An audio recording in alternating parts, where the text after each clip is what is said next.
ಹೇಳ್ತಾ ಇದ್ದೀನಿ.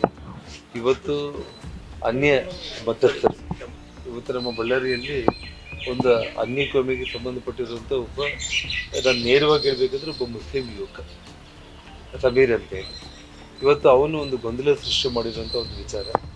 ಅದಕ್ಕಿಂತ ಬೇರೆ ಬೇರೆ ಕೆಲವೊಬ್ಬರೆಲ್ಲರೂ ಕೂಡ ಜೊತೆಗೂಡಿ ಇವತ್ತು ಏನು ಆ ಒಂದು ಮುಸ್ಕುದಾರಿ ಅಂತೇಳಿ ಒಂದು ನಾಟಕ ಶುರು ಮಾಡಿ ಎಷ್ಟು ಗುಂಡಿಗಳು ತೋಡಿದ್ರು ಕೂಡ ಅಲ್ಲಿ ಎಲ್ಲಿ ಕೂಡ ಏನೂ ಸಿಗದೇ ಇರುವಂಥ ಒಂದು ಸ್ಥಿತಿ.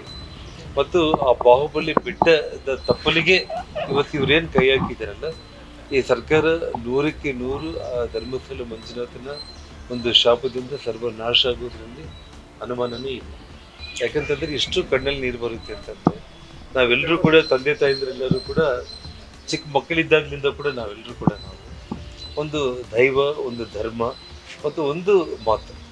ಇವತ್ತು ಯಾವುದೇ ಆಣೆ ಪ್ರಮಾಣಗಳು ಮಾಡಬೇಕಂದ್ರೂ ಕೂಡ ಸುಲಭವಾಗಿ ಯಾವ ದೇವರ ಮೇಲೆ ಬೇಕಾದರೂ ಕೂಡ ತಂದೆ ತಾಯಿಗಳ ಮೇಲೆ ಕೂಡ ಆಣೆ ಮಾಡೋದಕ್ಕೆ ಕೆಲವೊಂದು ಜನ ಹಿಂದೆ ಸರಿಯಲ್ಲ.